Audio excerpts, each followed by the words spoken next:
রাজনৈতিক প্রভাবিত করার জন্য এই আরাফাত রহমানকে অনতিবিলম্বে পদত্যাগ করতে হবে। প্রত্যেকটা ক্যাম্পাস থেকে ছাত্রলীগের সন্ত্রাসীদেরকে নিষিদ্ধ করতে হবে। আপনারা জানেন গত কয়েকদিনে আমার ভাইদের প্রায় প্রথম আলো থেকে শুরু করে বিভিন্ন পত্রিকার তথ্য মধ্যে আমরা জানতে পেরেছি প্রায় আমাদের 250-এর অধিক আমাদের সহপাঠী বন্ধু যাদের সাথে আমরা গত 1 মাস আগে আন্দোলন করেছি, রাস্তায় সংগ্রাম করেছি, তারা আজকে শহীদ হয়ে কবরে শহীদ হয়ে আছে।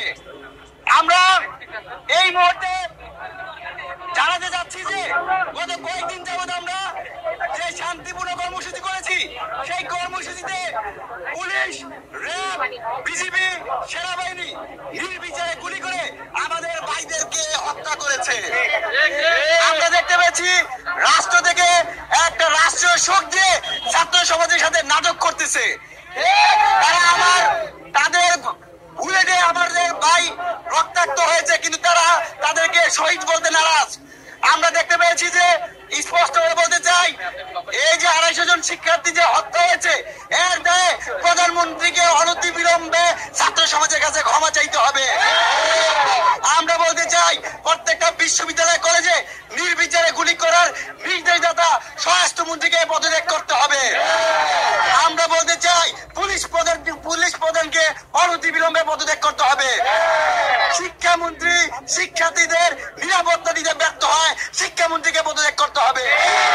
আমরা দেখতে পেয়েছি পুরো বাংলাদেশকে ডিজিটালি ক্র্যাকডাউন করে তথ্য যোগাযোগ প্রযুক্তি মন্ত্রী জনাব আহমেদ পরব যে জিম্মি করেছে, এই জিম্মিটাই তাকে পদত্যাগ করতে হবে। আমরা আরো দেখতে পেয়েছি আন্তর্জাতিক গণমাধ্যমে তথ্য সম্প্রচার মন্ত্রী আরাফাত তিনি বলেছেন আন্দোলনকারী শিক্ষার্থী এবং যারা শহীদ হয়েছে তারা সবাই ডাকে ডিক্টেড। আমরা কি ডাকে এই গুরুত্বপূর্ণ বক্তব্যের জন্য এবং আন্দোলনকে রাজনৈতিক প্রভাবিত করার জন্য এই আরাফাত রহমানকে অনতিবিলম্বে পদত্যাগ করতে হবে। একই সাথে বলতে চাই জনাব ওবায়দুল কাদের তার কেরের বাড়ি ছাত্রলীগ যুবলীগ সন্ত্রাসী দিয়ে প্রত্যেকটা জায়গায় প্রত্যেকটা বিশ্ববিদ্যালয়ে আমাদের ভাইদের রক্তে রঞ্জিত করার কারণে তাকে অনতিবিলম্বে পদত্যাগ করতে হবে।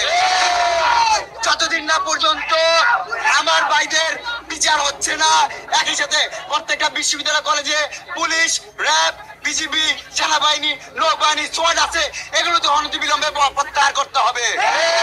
একই সাথে প্রত্যেকটা ক্যাম্পাস থেকে ছাত্রলীগের সন্ত্রাসীদেরকে নিষিদ্ধ করতে হবে।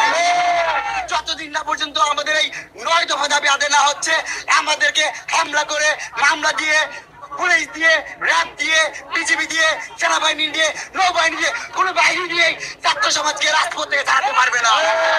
একই সাথে আমাদের শান্তিপূর্ণ আন্দোলনে যারা গ্রেফতার হয়েছে তাদেরকে অনতিবিলম্বে